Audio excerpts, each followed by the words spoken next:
It's a beautiful day. Welcome to the Mental Margarita Show, my brother. Thank you, man. I said, you know what? It's an absolute pleasure to have you on the show, and I know that you have done some amazing things, man. The guy with the golden gloves, the hands of steel, Abel Mendoza, started in 2019, 35 wins. Is that correct? Yes, sir. 35 wins, and 27 knockouts. Wow. 27 knockouts, super featherweight champion, yep. WBC, ABF belt. Yes, sir. Man. So let's start. How did this all start for you? When was boxing such a passion? So my dad put me in it when I was like 8 years old, but I've been around it younger because my older brother used to be a boxer. Okay. And I kind of just liked it. I kind of just caught on, and I kind of fell in love with the sport and decided that this is what I want to do. Wow, that's great. So a young age. Where were you raised? Where did you grow up at? In Texas, West Texas. West Texas. Middle of nowhere. I don't know if you've seen Friday Night Lights. Friday Night Lights, yeah. That's where I'm from.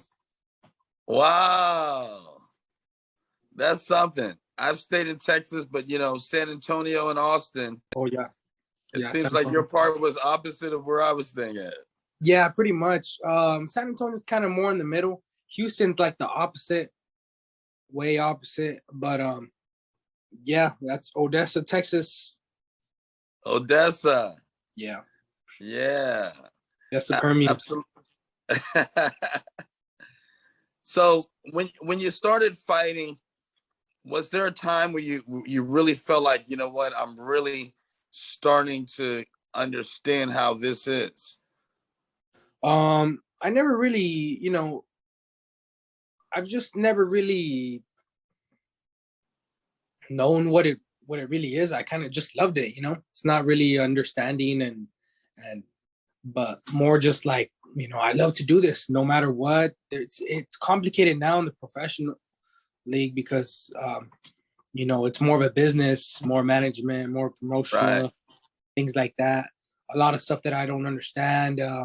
But I just love to do this. It's just what I love to do. I love to fight, and I want to be a world champion.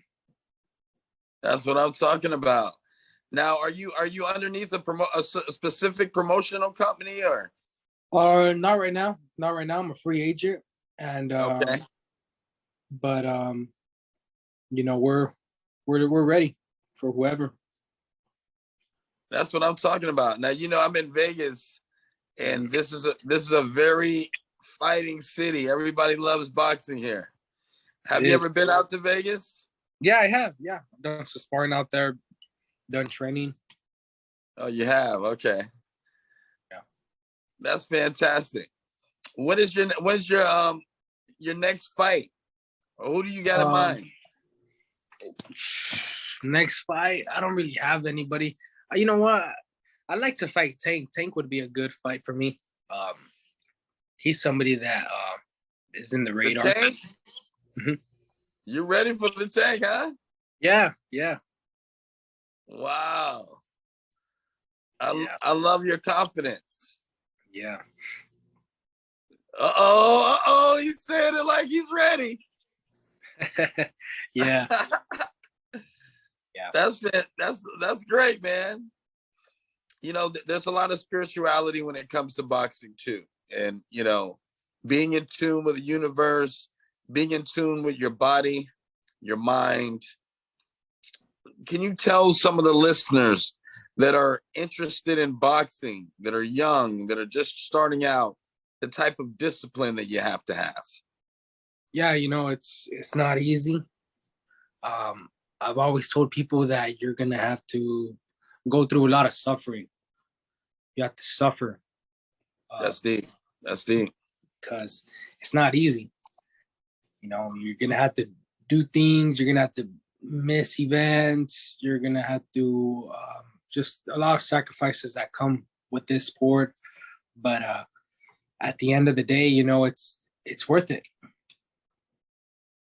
At the end of the day, it's worth it. You got to put in the work. Yep. Can you take us through a day of training for you? How does it start? I start off with every day is different, but like yesterday we did strength and conditioning. So in the morning, 7 a.m. Then I do boxing 5 p.m. and then finish up about 7 p.m. And then I'll go run about 5 miles after the boxing workout. Wow. That's what I'm talking about. You got me. I don't know why I got the eye of the tiger in my head right now. I'm ready to do this. Yep. It ain't easy. It's not easy. Now, what are some of the great fighters that you were inspired you through life? I like Manny Pacquiao would be a good one. Mayweather, Oscar de la Hoya. Oscar de la Hoya, yeah. Yeah. But all those three. Those three were the main ones that I looked up to. That's cool. I used to think, Pacquiao, he's done a lot. He's, started off at 106 pounds and, he's worked his way up. It's crazy. Yeah, he's definitely worked his way up. Yeah. Well, you know what? We're looking forward to seeing you. I'm excited to be able to see your fights. Now, if for the fans that are becoming new fans of yours, where do they follow you at? They can follow me on Instagram. I am King Abel. Or they can Facebook, Abel Mendoza. Abel Mendoza. Yeah.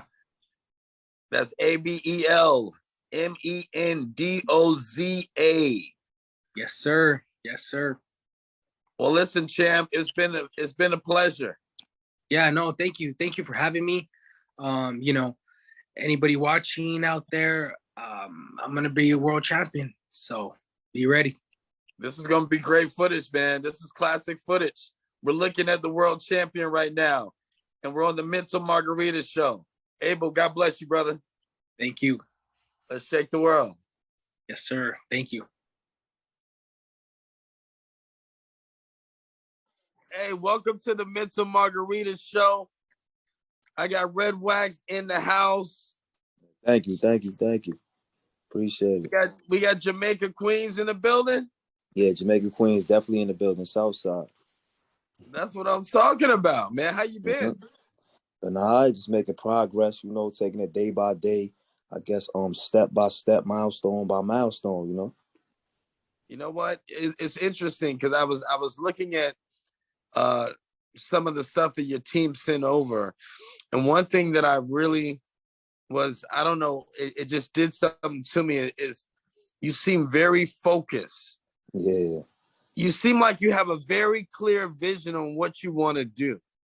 Yeah, definitely. I got the tunnel vision. I definitely have tunnel vision in like almost every aspect of my plan and what I'm building. I have like a specific part or a specific type of people that I want to work with to accomplish it. So I'm definitely laser vision and tunnel focus, basically. So. Wow, that's cool. Now let's take it back. Where does that come from? I mean, here you are, born and raised in Jamaica, Queens. Right. So basically the tunnel vision, it deals with a lot with discipline. So my father, Daniel Clinkscales, he's an 8-time Hall of Famer for karate.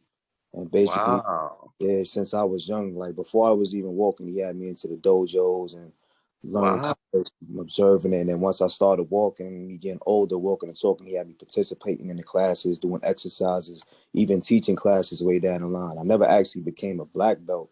The highest degree I got was a brown belt with maybe 2 stripes, and this is Taekwondo.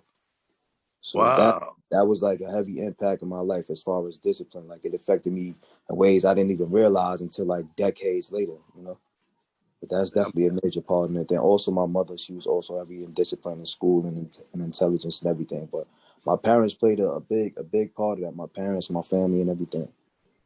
You know what? And it's so, I hate to say this, because it's not a good thing to say. It doesn't make me feel good, Mm. but it's so rare to hear that. Yeah. I mean, and parenting is so important. Yeah, definitely is. Definitely So, is. was this a musical household? I mean, what attracted you to the music? So with the music, I was always a creative. So I was always into writing poetry and writing essays and short stories. So it kind of went in that order, like the poetry. Then it made it easy for me to do essays and link subjects together and substances. And that led to the short stories. And then down the line, like around high school, I started getting into the music side of it. I had a drama class and some music classes in junior high, but high school is really when I started getting more interactive and engaging more with the music side, the rap side of things. I had a Right. couple. One of my friends, he grew up with Lloyd Banks' younger brother. We all Okay. from, however the case may be, and they used to be in the studio a lot. Lloyd Banks' younger brother had a rap group called Head Crack. So around the Right. time they started doing their Head Crack thing, whatever, the guy who I was messing with, they so close, they kind of like cousins. He started bringing me to the studio. I also had an older brother who was a producer for Columbia at one point in time, and he Okay. had music and stuff going on. But he more so helped me refine myself after I showed the interest in it. He's like, "Yo, I do this stuff too. I went to Cali and I was working with gaming." And I'm like, "Nah, I ain't know you did that, bro." And he's like, after that it turned into, well, if you want to come over here after school, this is what you do. You bring one of your mans, I'm gonna teach them how to engineer and produce, and you do this. And he started teaching me about royalties and points like at a young age. So it's just, Wow. I got different aspects. My household was like very, very militant up until the point where my father was like in the Marines.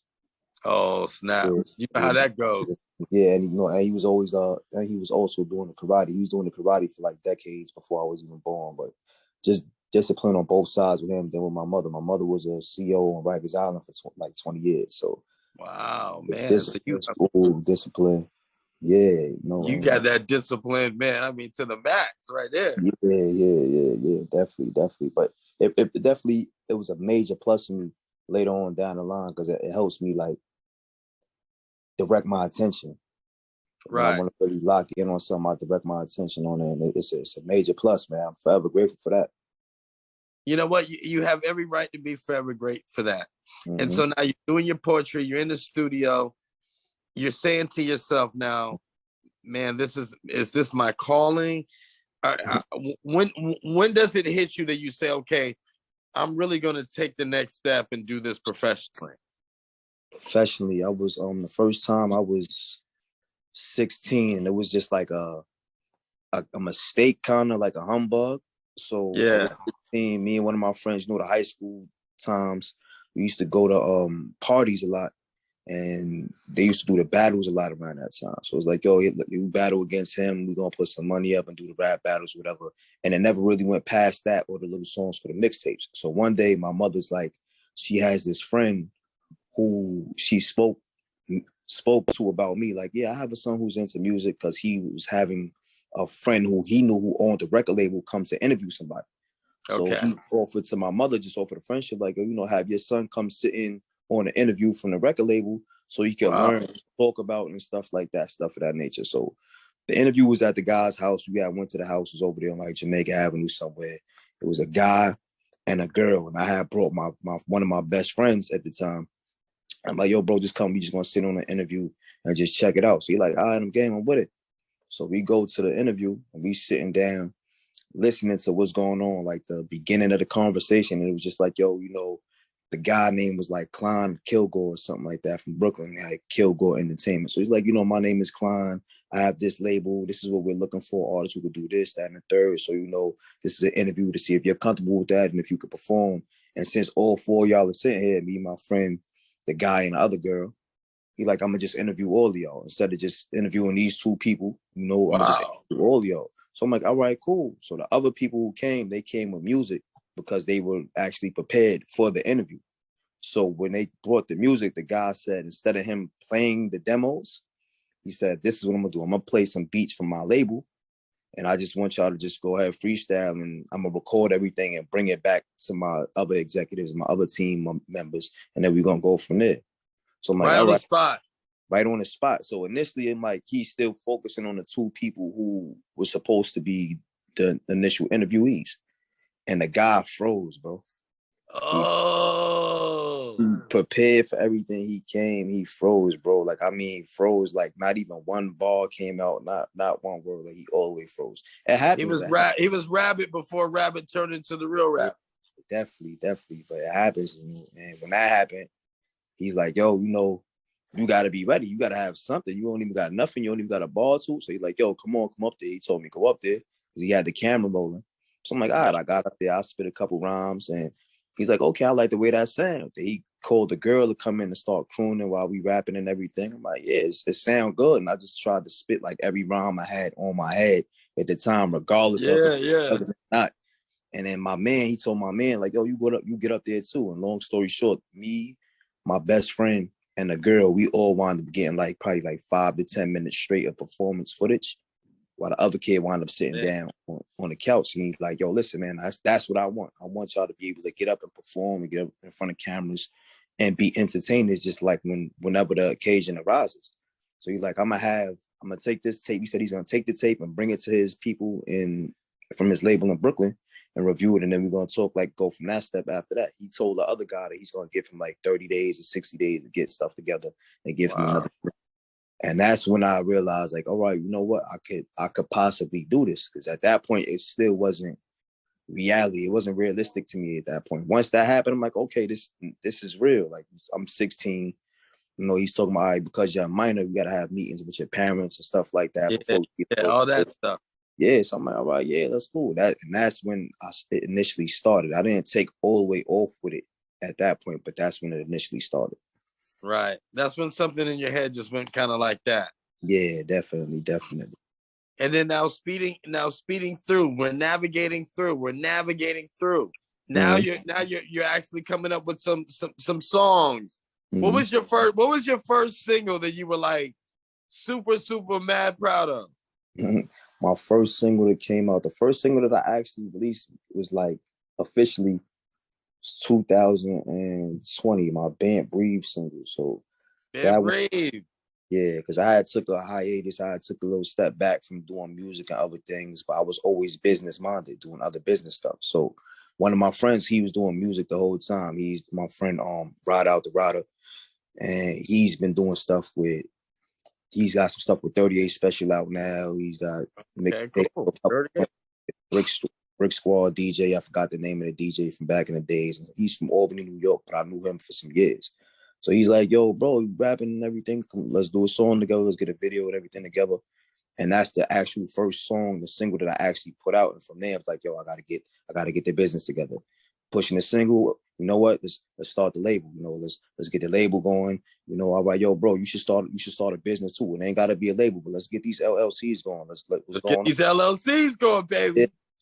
So and then that kind of got me back on track with the music, the business side of things, with my vision, because I'm so creative that sometimes I may gravitate away from the music to focus on books. I may gravitate away from the books to focus on film script plays and stuff like that.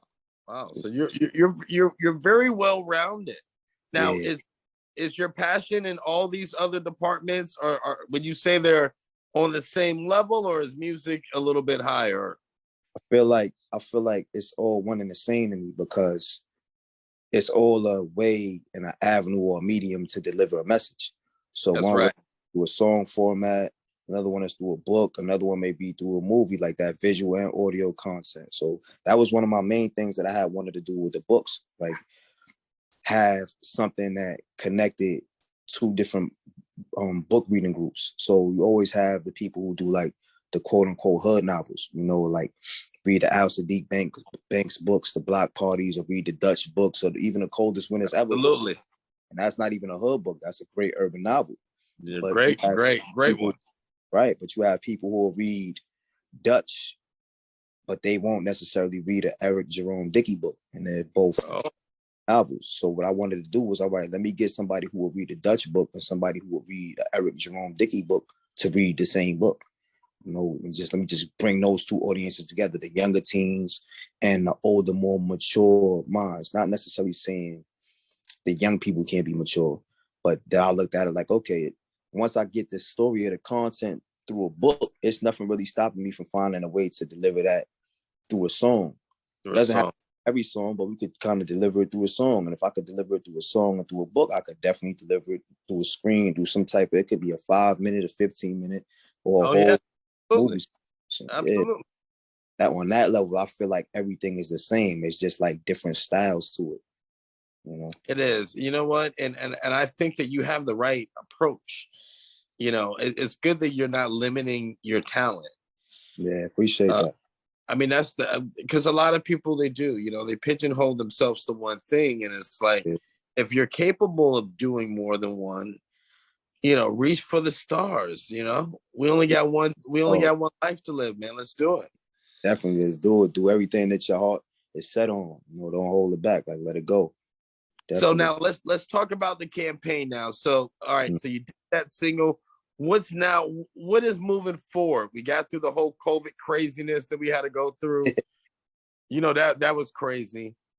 So now what's in the pipeline now moving forward, entering 2023 soon?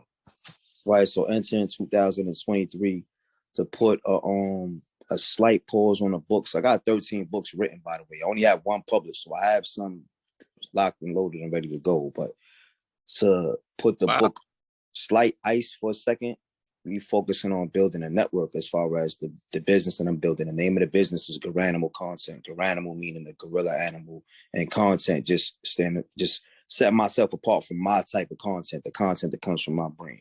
So basically, the people who I'm working with, shout out to Dre, Double O Savage, producer Neek, a couple other people. We're coming together and we're building a network. So the network, because Dre does a little bit of A&R stuff, he does production. Neek is also an artist. She does production and many other things. But the network is basically so when we have singles or we have books or we have merch, like we can basically depend on our own network rather than having to focus on a major. Because the name of the game now that I'm like, once you get your numbers up, then the majors want to come to you. But if you got your numbers up and you got your business structure right, you don't want a major to come to you unless they talking like a deal is more beneficial for you to mess with them than keep all your money on your own. You know? Exactly. And I'm glad that you said this for the audience. For the audience that's listening, you're listening to a very bright young man that's about his business, and that just dropped the jewel right now. That is so true. Definitely. And so now you're taking this networking thing and you guys want to be able to have a following that whatever you put out there, you know that there's going to be a market for. Definitely need that. We know it's going to be a market for, and then capitalizing on it, like capitalizing it from every aspect as possible. So if we doing shows, like we have events now that we're doing also. So for like the next 5 months, that's something that we focusing on, events that we are performing at, but we making sure, like, you know, not saying that we wouldn't want to go to a Rolling Loud, but it's our own Rolling Loud on our own scale, because now we're putting the money up for the venue. Now we're doing the promotion. You know, we got to make sure we get in there. So basically, when we recoup, now we got more money to come into the business. We got more money to fund our own marketing, to fund our own touring. Like, that's the game plan for 2023.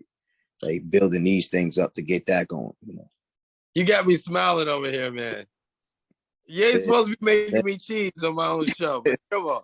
That's a great thing. I'm loving it, baby. I'm loving it. Now, you know, you mentioned something with the books. What are the titles? What's the title of the book that you have published? How do they get access to it? Right. So the title to the book that I have published is called Black Love. It's available on all major platforms. You can also just DM me like my Instagram page. So the Instagram page for the business is Garanimal Content. That's GORANIMAL Content, CONTENT. And then my artist page is Redwax_G, REDWAX_G. So a person could just go like on Amazon, on Barnes and Nobles, on Walmart.com and type in Black Love Zuriel Clink Scales. So you have to put my actual name. Zuriel is ZURIEL and Clink Scales is CLINKSCALES. And the book will be available. But Black Love, like what I was telling you, I was trying to bring together those two different groups of readers.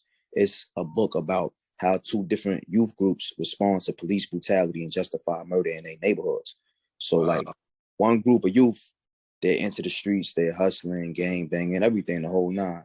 The other group, they work like blue collar workers, they go to college, you know, they do a lot of grassroots politics. So the group of youth that's in the street, one of them, he's running from a police officer one day, a couple police officers, and he brandishes a gun at them.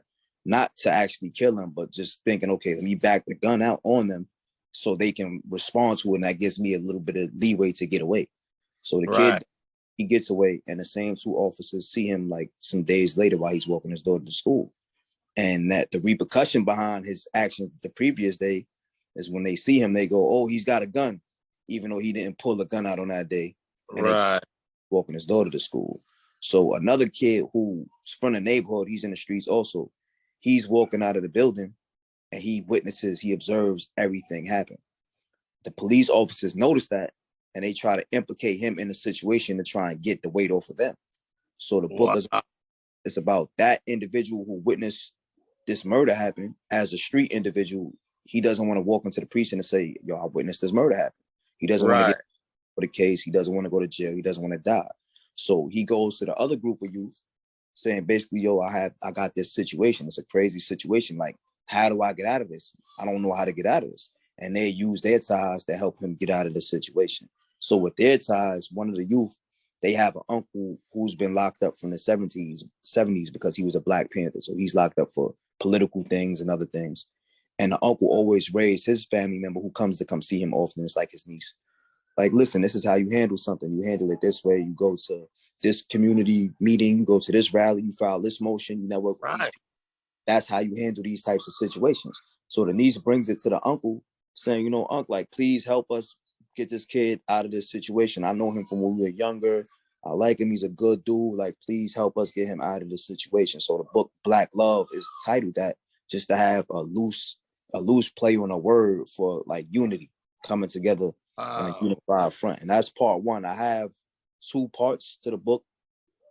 The second part, and I'm considering the third part, they're not out yet. I'm like, let me see what's going on with the first, and let me push, you know, possibly do a little short film on it. I actually had released the soundtrack. I had to take it off because I didn't have some things right. So I'm going to re-release the soundtrack for the book probably by the time New Year's comes around. I'll re-release the soundtrack for the book.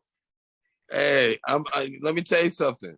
50 Cent, if you're in Vegas right now, you need to get in my brother right now. This thing is hot. Yeah.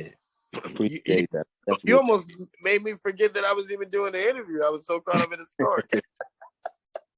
Yeah, that's great, man. That's great. That's another reason why I love to do those types of stories, because it's like I do my best to make it relative with the content that everybody can relate to, because being an urban individual, you know, especially being an American or African-American descendant Black, it's like we have so many different stories to tell rather than everything that we usually see, you know, the stereotypical or just the usual stuff. It's like there's so many different stories that you could tell. And even with the book, The Black Love, I even get into the police officer side of it in the book to not make it one-sided. Like, wow. Not even on a good cop, bad cop, just on one cop is, you know, he's going through stuff where he can't focus fully and be assertive with his partner to tell his partner, like, no, this is not how we're going to do this because of what he's going through. And then you have a partner, it's like a hothead and he doesn't really care, which could be anybody.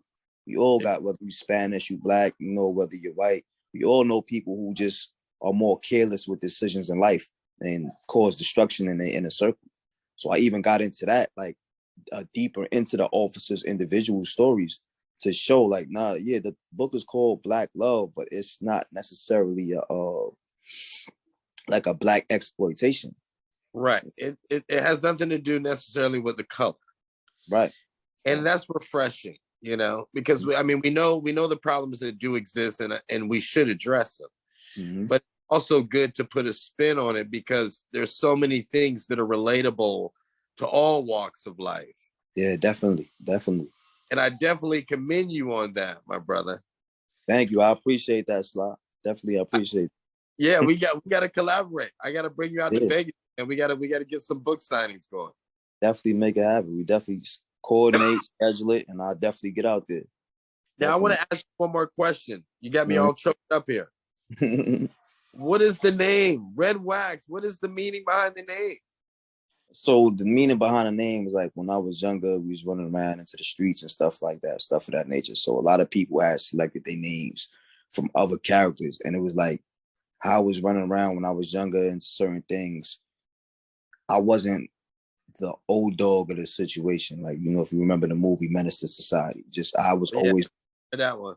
Yeah, I was always like that, the wax of the situation, the A-wax of the situation. Like, yo, listen, this is how we gonna do this. This is what's going on. And it just stuck over the years. It went from just a thing in the studio to now I'm leaving outside the studio and they're calling me that. And that's another thing where I said, you know what, being that, you know, when I was younger, I made certain decisions, but I flipped that just like the way I flipped a mindset of being observant in the street and making it into a business. It's like that made me want to stick with the name and just show like, okay, although this name has been through different places, I'm in a different place now also. Like mentally, I'm in a different place business-wise. So it's like I could have just went with Zuriel. It's like, yo, you know what? I feel like I don't want to hide certain parts of myself, but I don't want to focus on the negativity. I want to focus on the transformation more than anything else. You know? Absolutely. So, yeah, that's what that is. Well, you know what? You are a true gentleman and a scholar. And I want to thank you so much, my brother. I appreciate it. The Margarita Show, my man. Definitely, Sly. Definitely appreciate it, man. Anytime we collaborate, reach out to me. We coordinate and we get it done, man. Let's definitely make it happen, man. You take care, my brother. And I look forward to seeing you. And I got to buy that book, man. Definitely, bro. I'm definitely buying that book, my brother. Yeah, definitely. Cool. I appreciate it, man. Definitely. All right. Take care, my brother. All right, bro. Peace, bro. See you soon. See you soon.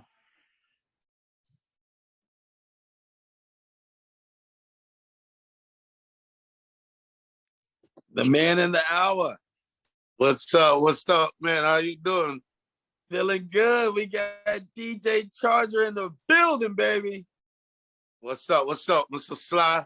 Big up yourself every time, man. Feels good. Welcome to the Mental Margarita Show. How's it going, man? I need a margarita right now. I need one too, man. I need one too. Yeah. It's an absolute pleasure to have you on this show. And, there's so many things that you're doing right now. But before we get into that, how do you get the name DJ Charger? Oh, man, that's a good one. Well, it was two reasons. I was trying to be an electrician and wound up holding the black wire and the red wire at the same time. And you know what happened? I got the ultimate shock. And when I went outside, they say, you don't smoke, but you look charged. I was really charged up. Oh, my goodness. But the best one is I like to be the life of the party. So if the party's down or the party's not going the right way, I like to jump in and entertain and, charge it up. You know what I'm saying? That's what I'm talking about. So before you were charging it up, your adolescent years, like, tell me a little bit of your background. Were you born and raised, and how was your childhood like coming up? Well, my childhood wasn't too bad, because I was living at home with mom and dad, and both of them work. You know what I'm saying? Only thing is I had to wait till mama come home to eat, because dad ain't cooking. Always buying new bread and bun and cheese and stuff like that, but mom would come home and make the oxtails, you know what I mean? Oh, oxtail rice and peas. Yes. Yeah, we got the oxtail rice and peas, you know what I mean? That's what I'm talking about. Yeah, my childhood in Jamaica was kind of cool, you know what I mean? It was a struggle. Mom had to move around because the town was kind of dangerous, but she tried to, bring us to somewhere decent and have a good life. So, you know what I mean? She wound up coming to the USA and she brought us up, so it was good, you know what I mean? So wow. I didn't get into the boiling path, but I see it every day, you know what I mean? Yeah, so you went through a lot.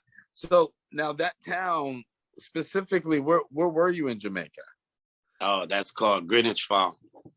Oh, that's fun. You know? Wow. Okay. Now Yeah, I see. that's for the real people up there, you know? Yeah, that's the truth right there, man. Yeah, So real Kingston, you know, real Kingstonian, you know, born in KPH, that's Kingston Public Hospital, you know? They call it Jubilee. Jubilee, yeah. The line So lead. you had musical influences early, I would imagine. What were some of your influences growing up? Well, my mom was one that would have a few functions, and she would bring out different sound systems to the home, you know, doing like, you know, she would cook the food and the party, and I'll see all these grown-ups going off. But I always have a vibe of taking the microphone and chanting like a Josie Wales or a Charlie Chaplin or Brigadier Jerry. So I'm always like fun to be around that. But you know what I mean, coming to the USA now, I changed it because I ran into a situation with a popo. Oh, okay. Yeah, and they told me, well, if you got a lot of girls in your party, we'll let you go. But as long as you got these guys, these rude boys, you know, we gonna lock you up. So I had to switch Oh. from being that guy on the microphone talking about booty bye, booty bye, booty bye, booty bye, to Mr. It was a better Wow. you know what I mean? That's what I'm talking about. So Yeah. you mentioned coming to the States. So around what time was that you came to the States? When was the transition? I came in the late 80s and started going to Tilden High School down here in Brooklyn. But the music, yeah, the music was always there. I just took a time before I started getting into it on my own. So I'll be home doing my homework, watching the TV, and got my headphones on, listening to Stone Love. Same time, my mom is like, "How you keep your grades up?" I'm like, "I'm focused." And she's like, "No, you're watching TV, you're doing your homework, and you got this boombox in your ears." You know what I mean? But yeah, I'm one of those multitask guys. So now, you know, I could see where, you know what I mean, I could pen certain things, I could listen, you know what I mean, and my ears is clearer when the music's playing, you know what I'm saying? You already have the natural instincts. Yeah. I can hear a pin drop once the music start playing. Wow, that's cool. So what was your first gig? Can you relive that moment? Oh man.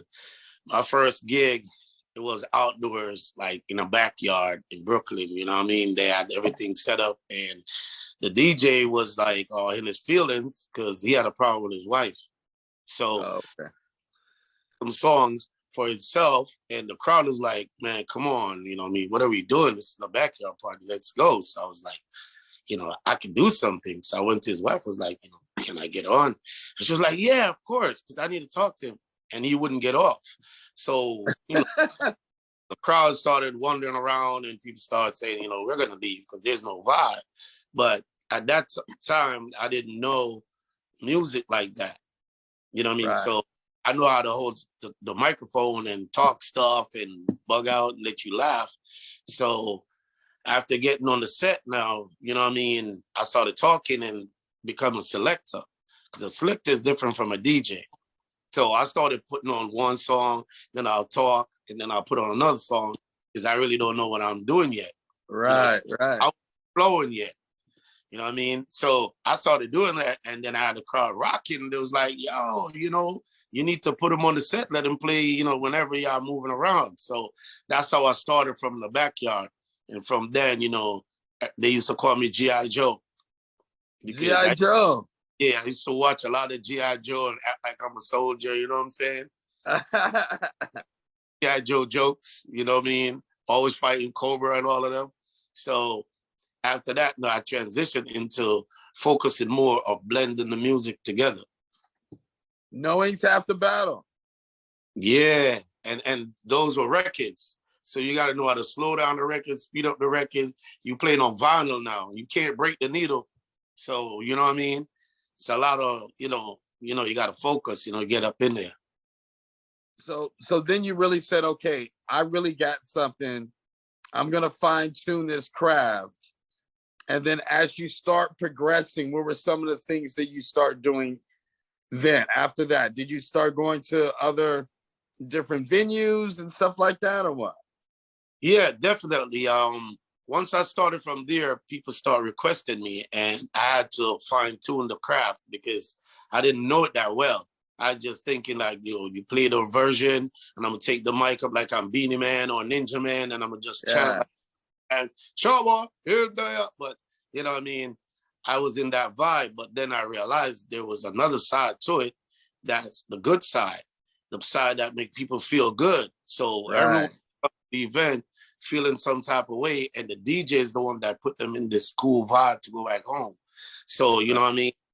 I started learning how to do that more, to interact with the audience and feel them out, So I sharpened my skills by trying to make it fast, like trying to read your vibe real fast. I'll play songs and I could see how your footwork goes, how your body language goes. I could tell when you're tired, when you need to eat, when you want to sit down, when you need to go to the bar. You know what I mean? I could tell when you're ready to jump. You know what I mean? I know. So, you know what I mean? I could fluctuate the crowd so the floor would never be empty. You know what I mean? So you got to learn and fine tune your craft, Yeah, you do. And so you start getting booked all over the place. Yeah, you start getting booked all over the place. But the next thing about it is you got to make sure you stay looking good. You got to look fly, my brother. Yeah, you got to fix yourself up. You got to fix your gear up. You know what I'm saying? You presentation has to be nice. Yeah, man, because back then, LL Cool J was the man. You know what I'm trying to say? Yeah. So you already know Lady Love Cool J. Yeah, LL Dougie and all those people rolling out, Slick Rick, you looking like, man, that's the guys, you know what I'm saying? Right. Then here comes the reggae super cats and stuff like that. So now you got to fix yourself up to get involved, because now you up there on that platform. Now, we had a guest on the show, Marcia, who introduced me to you. Shout out to her. Shout out to Marcia. She's an absolute fan of yours. And you've done some participation with her with this Netflix thing that she's working on, this documentary. Tell us a little bit more about that and your participation. Okay, me getting involved in that was by my surprise, because I've been doing some things with her, and she looked at me and she said, you know something? I think you should be in this documentary. And I was like, why? She said, because you got some interesting stories, She told me about some stories, yeah. Yeah, you've been in music for a minute. And I was like, well, hey, just turn the camera on, man. I'm ready. I said, like, you think you're ready? I said, yeah, I'm ready. So she said, all right, you're going to get your shots. I said, all right, cool. So, flex with Marcia now and start seeing the other artists. You know what I mean? I've been around a lot of stellar artists, a lot of vintage artists from back in the days. And I know a lot about the roots, the culture, the foundation. So that's where I started thinking like, this makes sense. And I remember she and I went to a Stone Love event, Weddy Weddy, and we met Bounty Killer. And Bounty Killer. Yeah, and Bounty Killer is not a guy that smiles with people. Yeah, I mean, just the name says it all. Yeah, so the funny part of it, I took pictures with Bounty and she took pictures with Bounty. But in her picture, he's smiling. In my picture, he's like, rude boy. So we look at the two pictures like, okay. And Bounty words was, make sure you do that something there. And I was like, is that English? What did he say? That's something there. Because we were telling him now about For the Love of Reggae. And he was like, make sure y'all do it. Wow. That encouraged me to say, if Bounty say, make sure y'all do it, this is a top. Yeah. Yeah, it's a top of the top in Jamaica. And we're in Jamaica, where it's all at. The Marleys was in the building. Ding Dong was in the building. So we were around a lot of greats. And I just felt that shiver. And I was like, something, Marcia? We ready. We good. So when I went in front of the camera, there was different things coming to my mind. So everything that came out was just fresh off the rip. Sure.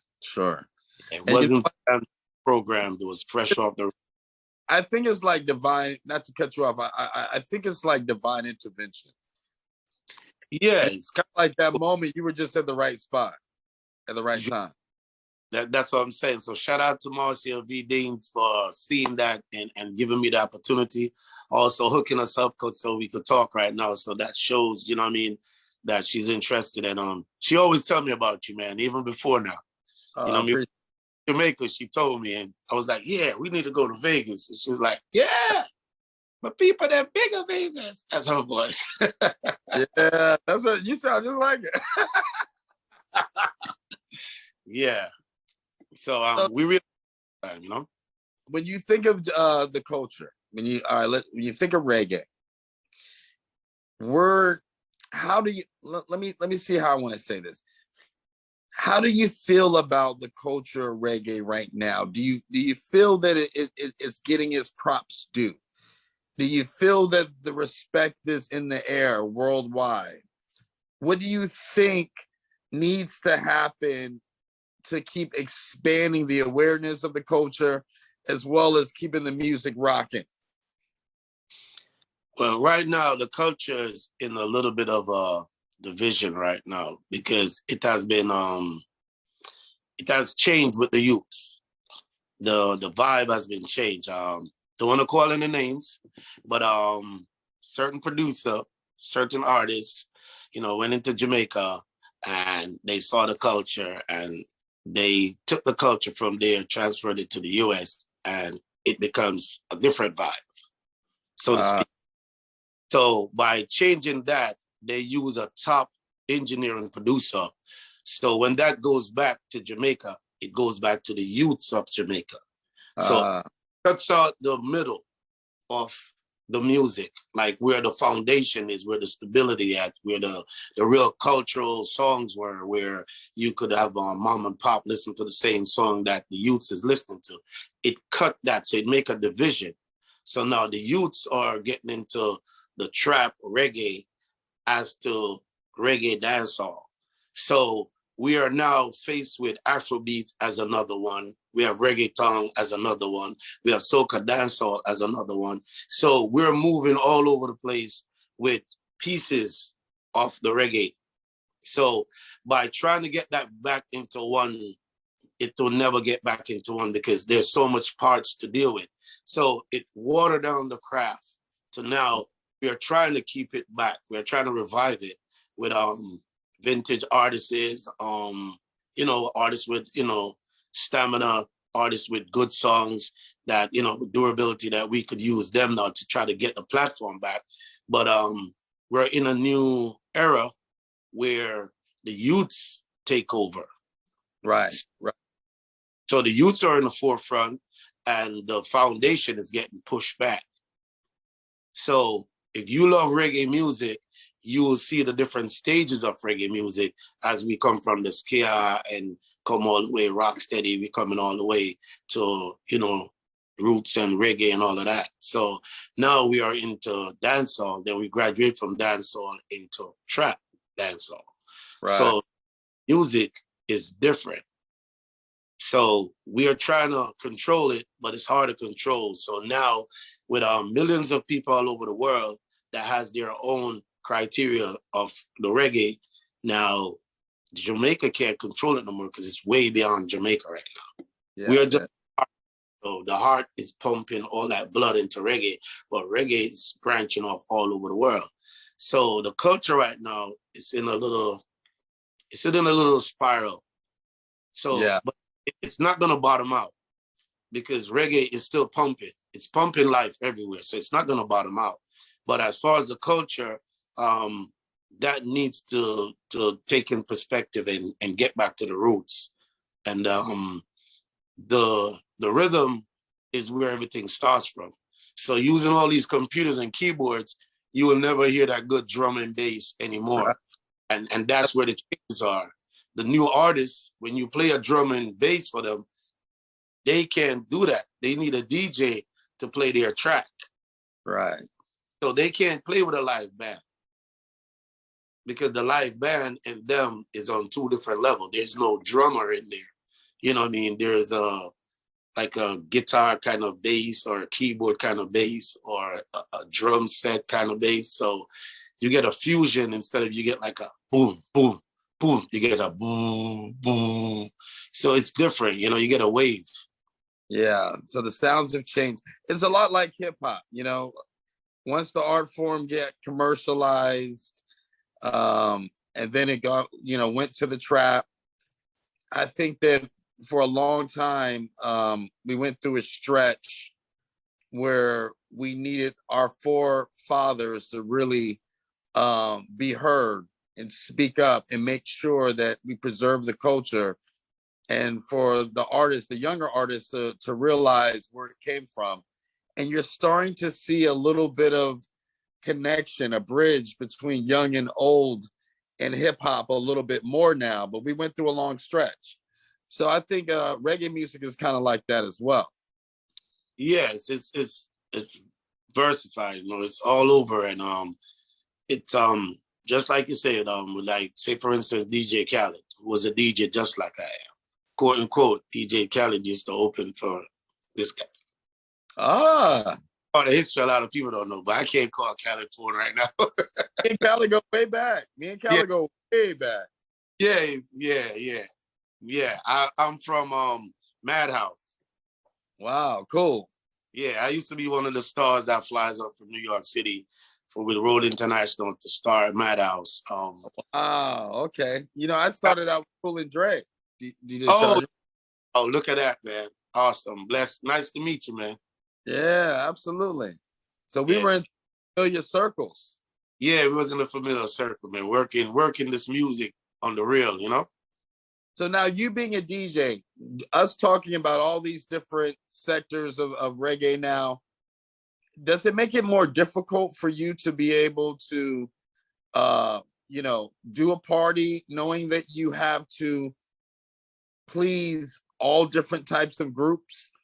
I mean, is it harder? I mean, what is your demographics now? Yeah, it's a little bit harder, but for me, being that I'm, you know, charger, creative, and I mean, I have to always come up with a solution. So whatever you put me into, I do my research first. I learn the area, you know, learn the people. Then the promoter, whoever is having the event, they tell me what they're looking for, and then I'll, you know, put myself in that frame of mind to say, okay, he wants to go back into the 80s. He wants to go to the 90s. He wants a dance hall. He wants a soca party. He wants an art, you know, he wants a fusion. He wants, you know, like one of those techno parties. So, you know what I mean? I'm versatile to fit in all those genres. So I keep my, you know, we call it stash. I keep my stash up to date. You know what I'm saying? So that's up to date, baby. Yeah, I keep my stash. So I could go up beside Funkmaster Flex any day and we good. Oh, I'll drop a bomb on that one. Yeah, Flex my boy, you know, we did events before, you know what I'm saying? I'm from Q Club days, you know, I'm from the Pulse in New York City, you know what I mean? All of those, yeah, I've been there, you know what I mean? That's cool. That's fantastic. So moving forward into the future. Yes. What is DJ Charger's future? I know that I'm going to be included in the near future because we got to out to Vegas and do some things, man. I'm ready for that Vegas, man. Say Charger, I'll fly out right now. I'll show you my passport. It's ready. I'm ready. So I got a couple of cruises, a couple of weekend events, resort events in Jamaica coming up for June, like around the show with the Buju. I have a weekend getaway in Jamaica. I have a birthday party. Yeah. You know, I got a record with Buju. You got a record with Buju? Oh man, that's awesome, man. I got a record. It's called Damn. It's called Damn. Yeah, I want you to check it out when you get a chance. It was produced by Cool and Dre. No one knows it. You know what? They didn't put me on the credit. They didn't put featuring Slykat. I was so mad. Oh man, of course. But I was still honored to get a chance to do a record with them. Yeah, absolutely. Yeah. Well, you and me both, because I'm on a couple of records, but when it comes out and they put on YouTube, I'm seeing all the artists and I don't see my name, and I'm like, oh. happen because we have that energy, that vibe. When we get into the studio, we help the artists a lot. And they'll be like, yeah, say something, and they'll put you on the vinyl. But then when it forwards, they're the ones with all the credit because, as a DJ, they don't want us to be artists. They want us to stay in our lane. But Well, we are that's free so hip-hop. you're gonna do some cruise ships, you're gonna do some shows. Yeah, I did cruise ships. I did shows all over. So now I'm taking it global. I'm ready to travel. I'm ready to, go anywhere. Like, I'm so free like a bird right now. So taking on the new year that's coming up, I'm gonna set whatever travel, whether I have to fly or I have to drive or I gotta jump on a cruise. You just name the party, I'm ready. You know what? I can tell, I can feel the energy. And you know what? Vegas, there's a lot of reggae lovers in Vegas. Yeah, and I could quench their thirst. Hey. Yeah. Charger, you are going to definitely charge up the party. And thank you for charging up this episode, man, with your presence, your knowledge, and your ambition. And I love that about you. Respect every time, So let's look forward to hooking up real soon in Vegas. Yeah, man. As long as Slykat say, Charger, I got you. Get out of here. I'm your boy. This, This is me talking like I'm New York right now, son. You know what I'm saying? Now, one last thing, DJ Charger. How do they get in contact with you? They can get me on my Instagram at DJ Charger1. Only one. Any other charger is a carbon. So it's DJ Charger1. You know what I mean? And you can find me on all platforms at DJ Charger. You know what I mean? You might Google and see a lot of chargers, but DJ Charger1 is only one. There's only one DJ Charger, and he's on the Mental Margarita Show. DJ Charger, man, much blessings to you. Peace and love, my brother. Big up Slykat every time. The Mental Margarita Show. Peace and love. DJ Charger, I'm out. Let's shake the world, brother.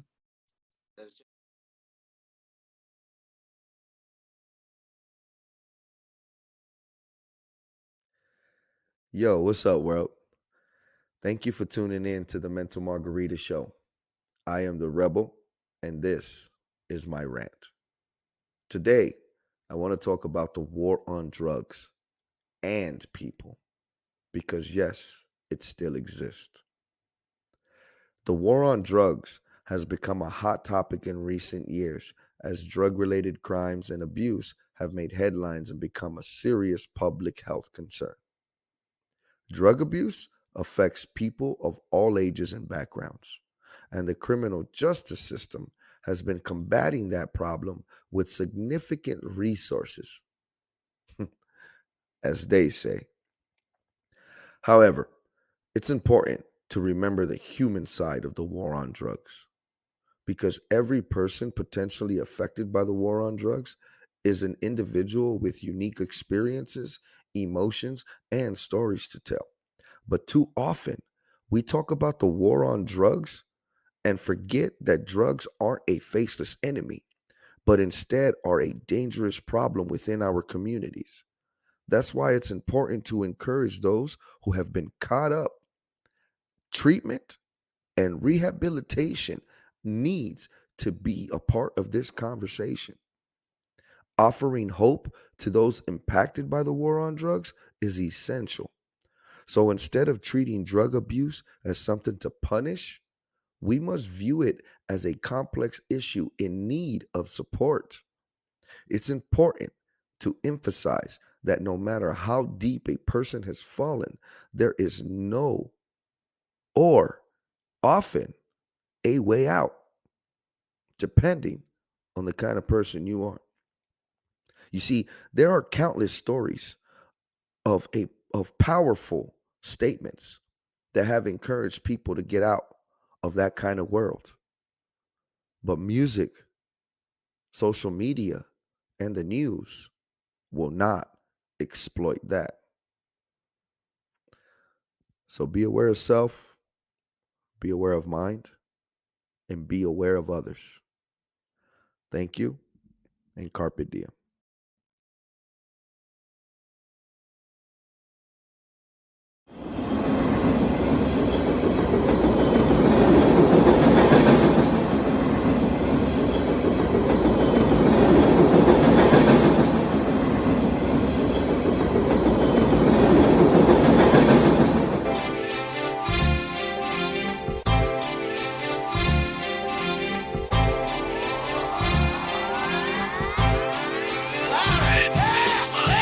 Starstruck, here's a sprinkle of the stardust. Hold your champagne glass and your cigars up. See the guys with mob ties drive the cars up. Bright lights, most nights they buy the bars up. Candy coated Chevy cars on the highway. It's Frankie baby, it's on and this is my way. Dean Martin at the Sands this Friday. With Sammy Davis, here's a little hint where I stay.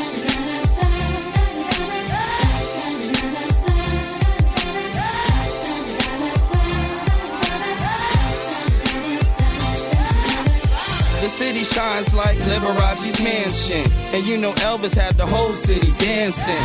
Showgirl silhouette steady prancing. Shout out to June, just the Copa Girls anthem. Legal gambling, yeah, that would tempt me. At Sin City, holy water couldn't cleanse me.